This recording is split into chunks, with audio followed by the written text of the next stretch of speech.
আমার অন্তর যদি আমাকে এই কথার সাক্ষ্য দেয় রব্বি আল্লাহ, গুনাহ থেকে ফিরায় নিয়ে আসে, অপরাধ থেকে ফিরায় নিয়ে আসে, মিথ্যা থেকে ফিরায় নিয়ে আসে, জুলুম থেকে ফিরায় নিয়ে আসে, কুফুর থেকে ফিরায় নিয়ে আসে, শিরিক থেকে ফিরায় নিয়ে আসে, গালিগালাজ থেকে ফিরায় নিয়ে আসে, চুরি করা থেকে ফিরায় নিয়ে আসে, সিনেমা দেখা থেকে ফিরায় নিয়ে আসে, পরনারীর দিকে তাকানো থেকে ফিরায় নিয়ে আসে, গান বাজনা টিভি টেলিভিশন নাটক সিনেমা দেখা থেকে যদি আমার অন্তর বলে তুমি ফিরে আসো, তোমার রব তো হলেন আল্লাহ, তাহলে আপনার জন্য পুরস্কার অপেক্ষা করতেছে। তাহলে আমাদের জন্য কি অপেক্ষা করতেছে? পুরস্কার অপেক্ষা করতেছে। কি পুরস্কার? 3 জায়গায় পুরস্কার পাবেন। কয় জায়গায়? 3 জায়গায় পুরস্কার পাবেন। 1 নাম্বার হলো আপনার মৃত্যুর সময়। কখন? মৃত্যুর সময়। 2 নাম্বার হলো কবরে যখন আপনাকে এই প্রশ্নটা করা হবে, মান রব্বুকা ওমান নাবিয়্যুকা ওমা দীনুকা, এই প্রশ্ন যখন করা হবে তখন আপনি পুরস্কার পাবেন। 3 নাম্বার হাসরের ময়দানে পুরস্কার পাবেন। কোথায় পুরস্কার পাবেন? 1 নাম্বার মৃত্যুর সময়। কখন? 2 নাম্বার কবরে সওয়াল জবাবের সময়। কখন? কবরে। 3 নাম্বার হাসরের ময়দানে বিভীষিকাময় অবস্থা যখন বিরাজ করবে, কেউ কাউকে চিনবে না, বাবা সন্তানকে চিনবে না, সন্তান বাবাকে চিনবে না, সন্তান মাকে চিনবে না, মা সন্তানকে চিনবে না, কেউ কারো পরিচয় দিবে না, সবাই বলবে ইয়া নাফসি ইয়া নাফসি, হায় হায় আমার কি হবে, আমার কি হবে। যখন এই বিভীষিকাময় অবস্থা, জাহান্নামের চিৎকার, হাসরের ময়দানটা থরথর থরথর করে কাঁপবে, জমিনটা তামার মতো হয়ে যাবে, সূর্যটা 100 হাত উপরে চলে আসবে, মাথার মগজগুলো টকবক টকবক করতে থাকবে। এই সময় আপনার আমার জন্য পুরস্কার। এই সময় কি আপনার আমার জন্য পুরস্কার? কি পুরস্কার? শুনলাম তো পুরস্কার পাবো 3 জায়গায়। কি পুরস্কার পাবো? 3 জায়গায় আলাদা আলাদা কোনো পুরস্কার নয়, 3 জায়গায় আমরা একই রকমের পুরস্কার পাবো। একটা পুরস্কার। কয়টা পুরস্কার? ইন্নাল্লাযীনা ক্বালু রাব্বুনাল্লাহ সুম্মা ইসতাকামু তাতানাসসালু আলাইহিমুল মালায়েকা আল্লা তাখাফু ওয়া লা তাহজানু ওয়া আবশিরু বিল জান্নাহ। 1 নাম্বার পুরস্কার হলো এই যে মৃত্যুর সময়, কবরে সওয়াল জবাবের সময়, হাসরের ময়দানে আল্লাহ রাব্বুল আলামিন অগণিত অসংখ্য ফেরেশতা আপনার কাছে প্রেরণ করে দিবে। বলেন না সুবহানাল্লাহ। তারা এসে আপনাকে বলবে আল্লাহ তাখাফু ওয়া লা তাহজানু, তোমরা ভয় করিও না, তোমরা পেরেশানিগ্রস্ত হইও না। মৃত্যুর সময় আজরাইল যখন আসবে, তার আসল রূপ যখন প্রকাশ করবে, আপনার চোখগুলো বড় বড় হয়ে যাবে, আপনি থরথর থরথর করে কাঁপবেন, আহারে কি হবে আমার, কি হবে আমার। এই সময় আল্লাহর ফেরেশতা এসে বলবে আল্লাহ তাখাফু ওয়া লা তাহজানু, তুমি ভয় পেও না, তুমি পেরেশানিগ্রস্ত হয়ো না, তুমি চিন্তা করিও না। তোমাকে এখন কি দেওয়া হবে? সুসংবাদ দেওয়া হবে। কিসের সুসংবাদ? বলেন জান্নাতের সুসংবাদ। কিসের সুসংবাদ? কখন দেওয়া হবে? যখন আপনি মৃত্যুর ভয়ে থরথর করে কাঁপবেন, আপনার চোখগুলো বড় হয়ে যাবে, আপনার চোখ দিয়ে আজরাইলকে তার সশরীরে যখন দেখবেন, থরথর থরথর করে কাঁপবেন। এই সময় আপনাকে বলা হবে আল্লাহ তাখাফু ওয়া লা তাহজানু ওয়া আবশিরু বিল জান্নাতিল্লাতী কুনতুম তুআদুন। এই সময় আপনাকে জান্নাতের সুসংবাদ দেওয়া। 2 নাম্বার হলো কবরে যাওয়ার পরে যখন মুনকার নাকির আপনাকে প্রশ্ন করবে, মুনকার নাকির আসছে প্রশ্ন করবে, এই সময় ফেরেশতাদের জামাত চলে আসবে। এই সময় তারা এসে বলবে তুমি ভয় পেও না, তুমি ভয় পেও না, তুমি চিন্তা করিও না, তুমি পেরেশানিগ্রস্ত হয়ো না, আল্লাহ রাব্বুল আলামিন তোমাকে জান্নাতের সুসংবাদ দিতেছেন। কোন জান্নাত? যেই জান্নাতের তোমাকে প্রতিশ্রুতি দেওয়া হয়েছে। যেই জান্নাতের কি দেওয়া হয়েছে? প্রতিশ্রুতি দেওয়া হয়েছে। ওই জান্নাতের সুসংবাদ দেওয়া হবে মৃত্যুর সময়, কবরে এবং হাসরের ময়দানে। তাহলে আমাদেরকে কি করতে হবে? আল্লাহকে রব হিসেবে আমরা মেনে নিছি না? কি বলেন? কখন মেনে নিছি? দুনিয়াও মেনে নিয়েছি, রূহের জগতেও মেনে নিয়েছি, আল্লাহ রাব্বুল আলামিন আমাদেরকে যখন প্রশ্ন করলেন, আলাস্তু বিরাব্বিকুম, আমি কি তোমাদের রব নই? আমি কি তোমাদের রব নই? আমরা কি বলবো? এমন বিপদে পড়ছি, হাও বলতে পারি না, নাও বলতে পারি না। কারণ আল্লাহর প্রশ্নটা কি দেখেন, আমি কি তোমাদের রব নই? যদি বলি হ্যাঁ, তার মানে আল্লাহ আমাদের রব নন। আর যদি বলি না, তার মানে আসলে আল্লাহ আমাদের রব নন।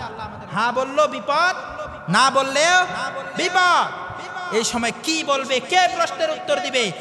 আদম আলাইহিস সালাম থেকে নিয়ে কিয়ামত পর্যন্ত যতগুলো মানুষ আসবে, সমস্ত মানুষের রূহগুলো ওই সময় রূহের জগতে।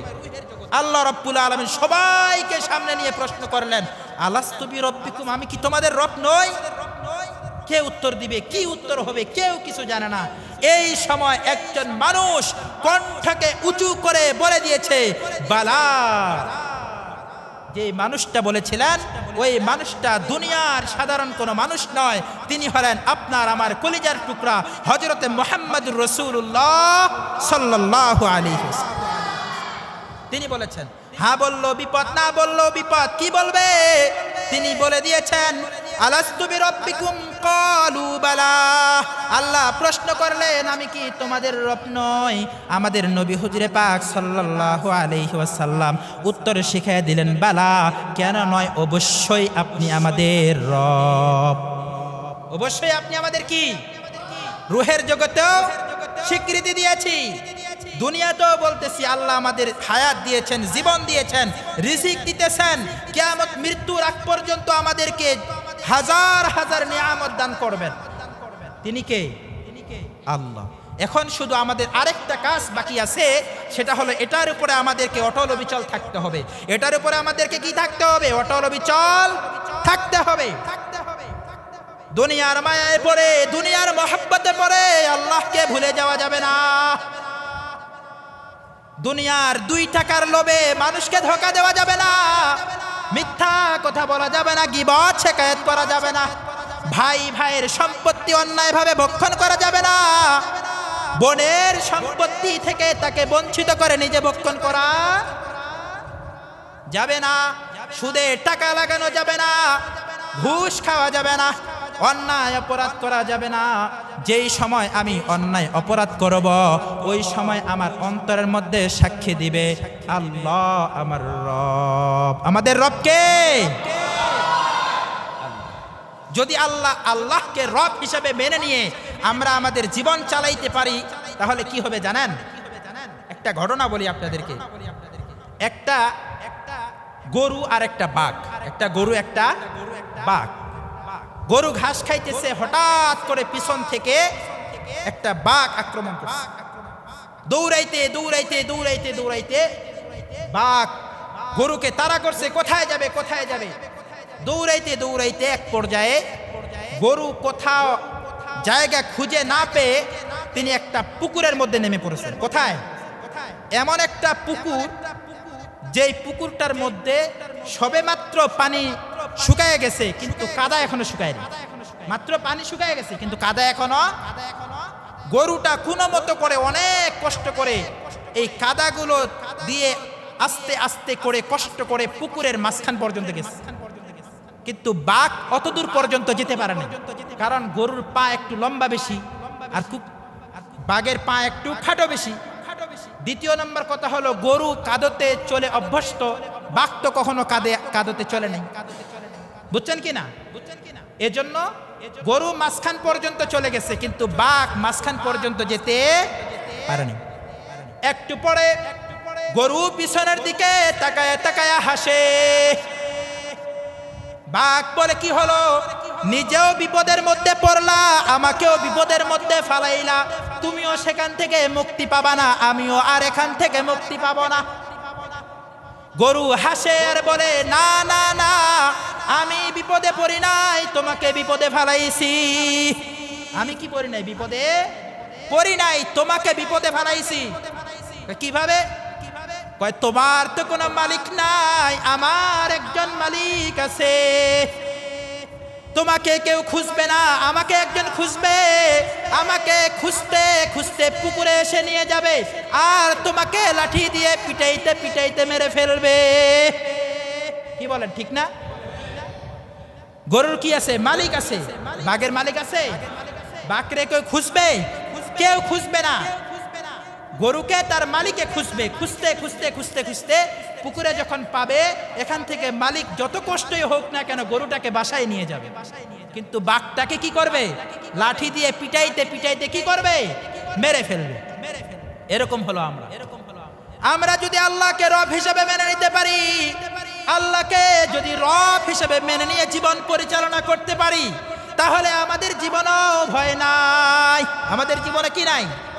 যত বিপদ আসুক, যত মুসিবত আসুক, যত পেরেশানির মধ্যে পড়ি না কেন, আমাদের রব আছে, তিনি আমাদেরকে বিপদ মুসিবত থেকে উদ্ধার করে নিয়ে যাবেন। কথা বলেন ঠিক কি না? কিন্তু যার কোনো মালিক নাই, যার কোনো কি নাই? মালিক নাই, যার রব নাই, যে রব চাহে জিন্দেগি মতো চলে না, আল্লাহকে শুধু মুখে আল্লাহ বলে কিন্তু ইবাদত বন্দেগি করে না, নামাজের সময় নামাজে পাওয়া যায় না, রমজান মাসেও রোজা রাখে না, হজ ফরজ হয়ে থাকলেও হজ আদায় করে না, যাকাত ফরজ হয়ে থাকলেও যাকাত আদায় করে না, ওই মানুষগুলো এই বিপদের মধ্যে পড়লে তাদেরকে উদ্ধার করার মতো কেউ নাই। কথা বলেন ঠিক কি না? এজন্য আমাদেরকে কি করতে হবে? রব চাহে জিন্দেগি করতে হবে। কি জীবন করতে হবে? রব চাহে জিন্দেগি, মানে আল্লাহ যেভাবে চাবে আমি সেভাবে চলবো। আল্লাহ যেভাবে, ইসলাম যেটা বলেছে আমি সেটা মানব, আমি যেটা বুঝবো সেটা মানব না। ইসলাম যেটা বলেছে সেটা আমি মানব।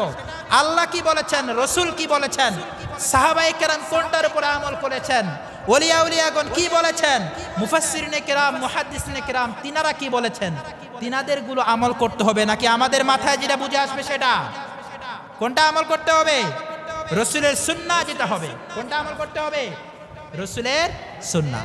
আমি আগেও বলেছিলাম, আমল কবুল হওয়ার জন্য কয়েকটা জিনিস লাগে। কয়েকটা জিনিস। এক নাম্বার হলো আল্লাহ রাব্বুল আলামিনের হুকুম। আল্লাহ রাব্বুল আলামিনের কি হুকুম? দুই নাম্বার হলো রসুলের সুন্নাহ, রসুলের সুন্নাহ। তিন নাম্বার হলো সহিহ নিয়ত। তিন নাম্বার কি? সহিহ নিয়ত। এই তিনটা জিনিসের সমন্বয় যদি না হয় তাহলে আমাদের আমলগুলো কবুল হবে না। আমাদের আমল কি হবে না? কবুল হবে না। এখন আসেন, এক নাম্বার, আল্লাহ রাব্বুল আলামিনের হুকুম যদি না থাকে তাহলে যদি কেউ ইবাদত করে, ওই ইবাদত কি কবুল হবে? যেমন রমজান সারা বছরে 5 দিন রোজা রাখা নিষেধ। কয়দিন রোজা রাখা নিষেধ? 5 দিন। 2 ঈদের দিন, কুরবানির ঈদের পরের 3 দিন, মানে কুরবানির ঈদের সহ ওই জায়গায় লাগাতার 4 দিন, আর হলো রমজানের পরে যে ঈদ ওই ঈদের দিন। এই 5 দিন রোজা রাখা কি নিষেধ, হারাম। এখন এখানে আল্লাহর হুকুম নাই, কেউ যদি এই 5 দিনে রোজা রাখে তাহলে কি তার সওয়াব হবে নাকি গুনাহ হবে? গুনাহ হবে। তার মানে ইবাদত কবুল হওয়ার জন্য শর্ত হলো আল্লাহ রাব্বুল আলামিনের হুকুম থাকতে হবে। 2 নাম্বার হলো রসুলের তরিকা। 2 নাম্বার কি? রসুলের তরিকা, রসুলের সুন্নাহ থাকতে হবে। রসুলের কি থাকতে হবে? সুন্নাহ থাকতে হবে। যেমন আজকে আমরা সবাই মাগরিবের নামাজ পড়েছি না? কি বলেন, মাগরিবের নামাজ পড়ি নাই? পড়েছি। কয় রাকাত নামাজ পড়েছি বলেন? 3 রাকাত। কয় রাকাত? এখন নামাজ পড়া ভালো কাজ নাকি খারাপ কাজ? এখন যদি কোনো পণ্ডিত মশাই বলে সারাদিনে এত নামাজ পড়ি, ফজরের নামাজ 4 রাকাত, জোহরের নামাজ 12 রাকাত, আসরের নামাজ 8 রাকাত, মাগরিবের নামাজ 7 রাকাত, এশারের নামাজ 15 রাকাত, এত নামাজ পড়ি, কোন নামাজ 3 রাকাত নাই, মাগরিবেরটা 3 রাকাত থাকবে কেন? আজকে থেকে আমি 4 রাকাত পড়া শুরু করে দেব, তাহলে তার নামাজ হবে না গুনাহ হবে? তার মানে কি বোঝা গেল? ইবাদত কবুল হওয়ার জন্য রসুলের সুন্নাহ থাকা লাগবে, রসুলের তরিকাও থাকা। 3 নাম্বার বিষয় সহিহ নিয়ত। কি নিয়ত? অন্তরের নিয়তকে সহিহ করতে হবে। অন্তরের নিয়তকে কি করতে হবে? সহিহ করতে হবে। যদি মানুষকে দেখানোর জন্য, মানুষের সুনাম অর্জনের জন্য আমরা ইবাদত বন্দেগী করি, তাহলে এই ইবাদত বন্দেগী আল্লাহ রাব্বুল আলামিন কবুল, এটা আমাদের পুরস্কারের পরিবর্তে আমাদের জন্য যন্ত্রণাদায়ক শাস্তি, আযাব অপেক্ষা করতেছে। কথা বলেন ঠিক কিনা? এজন্য প্রিয় হাজিরিন, আমি যেটা বলছিলাম রব চাহে জিন্দেগি গঠন করতে হবে। কি জিন্দেগি? রব চাহে জিন্দেগি। আল্লাহ রাব্বুল আলামিন যেটা চাবে, আল্লাহর রাসূল সাল্লাল্লাহু আলাইহি ওয়াসাল্লামের সুন্নাহ মোতাবেক অন্তরের নিয়তকে খালেস করে আমাদেরকে ইবাদত করতে হবে। কথা বলেন ঠিক কিনা? এজন্য ইবাদত করলাম, মনে মনে ভাবলাম আল্লাহ রাব্বুল আলামিন কবুল করার মালিক। কবুল করার মালিক কে? আল্লাহ। অনেকে বলে কবুল করার মালিক আল্লাহ, ও সূরা ফাতিহাও জানে না। সূরা ফাতিহাও জানে না। নামাজে কয়টা সূরা পড়তে হবে এই কয়টা সূরাও সে জানে না। তাশাহুদ জানে না, দুরূদ শরীফ জানে না, দয়াবাদ সূরা জানে না। এখন যদি বলি যে ভাই আপনি শিখেন, নামাজের মধ্যে কেরাত পড়া ফরজ, আপনার কেরাত না হলে তো নামাজ হবে না। কবুল করার মালিক আল্লাহ। কবুল করার মালিক কে? কথাটা কিন্তু অনেক সুন্দর। কথাটা কি? অনেক সুন্দর, কিন্তু এটা সব থেকে বড় ভণ্ডামি। এটা কি সব থেকে বড় ভণ্ডামি? কবুল করার মালিক তো আল্লাহ, ঠিক আছে মানলাম, কিন্তু আল্লাহ তাআলা তো কোনটাকে কবুল করবে এটার ফর্মুলা দিয়েছেন। আল্লাহ রাব্বুল আলামিন কোনটাকে গ্রহণ করবে, কোনটাকে গ্রহণ করবেন না, কোনটা আল্লাহ রাব্বুল আলামিন কবুল করবেন, কোনটা আল্লাহ রাব্বুল আলামিন কবুল করবেন না, এর ফর্মুলা তো আল্লাহ আমাদেরকে দিয়েছেন। কি বলেন, দেন নাই? আমাদের হাবিব সাল্লাল্লাহু আলাইহি ওয়াসাল্লাম তিনি আমাদেরকে জানায় দেন নাই? তিনি আমাদেরকে জানিয়ে দিয়েছেন, তিনি আমাদেরকে বলে দিয়েছেন যে তোমরা এইভাবে এইভাবে এইভাবে ইবাদত করো, এভাবে নামাজ পড়ো, এভাবে রোজা রাখো, এভাবে হজ করো, এভাবে যাকাত দাও। তিনি যে নিয়ম, যে ফর্মুলা দিয়েছেন, শুধুমাত্র সেই ফর্মুলার আমলগুলো আল্লাহ রাব্বুল আলামিন কবুল করবেন, নচেত আল্লাহ রাব্বুল আলামিন আমল কবুল করবেন। এজন্য আমাদের কি করতে হবে? রাসূল করিম সাল্লাল্লাহু আলাইহি ওয়াসাল্লাম যেই তরিকা আমাদেরকে শিখিয়েছেন, যেভাবে তিনি আমাদেরকে আমল শিখিয়েছেন, যে নিয়ম শিখিয়েছেন, যে পদ্ধতি শিখিয়েছেন, ওই নিয়মে ওই পদ্ধতিতে আমাদেরকে আমল করতে হবে। ওই নিয়মে ওই পদ্ধতিতে আমাদেরকে কি করতে হবে? আমল করতে হবে। এখন প্রশ্ন হলো, হুজুর সুন্নাত তো পরের কথা, নামাজেই তো পড়ি না, নামাজেই তো পড়ি না। হ্যাঁ, কথাটা বাস্তব। সুন্নাত অনুযায়ী নামাজ পড়বো, সহিভাবে সূরা কিরাত তিলাওয়াত করব, এই সব তো পরের বিষয়। আগে তো নামাজে আসেন, আগে তো নামাজে আসেন, নামাজ তো পড়তে হবে। সাহাবায়ে কেরামের জামানায় মানুষ কে মুসলমান আর কে কাফের এটা পার্থক্য করা হতো নামাজের মাধ্যমে। কিসের মাধ্যমে? মুমিন এবং কাফেরের পরিচয় হলো, পার্থক্য হলো নামাজ। কি? নামাজ। এজন্য আমাদেরকে নামাজকে শক্ত করে আঁকড়ে ধরতে হবে। নামাজকে শক্ত করে কি করতে হবে? আঁকড়ে ধরতে হবে। প্রিয় হাজিরিন, এজন্য আমরা যে কথাগুলো শুনলাম, আল্লাহ তাআলা আমাদেরকে আমল করার তৌফিক দান করুক। সকলে বলি আমিন।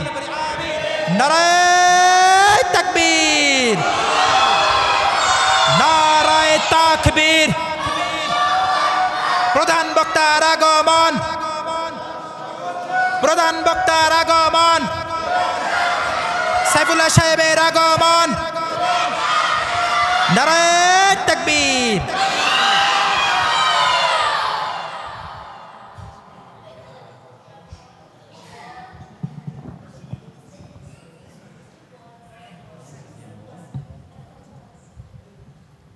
এটা বন্ধ করে দেন।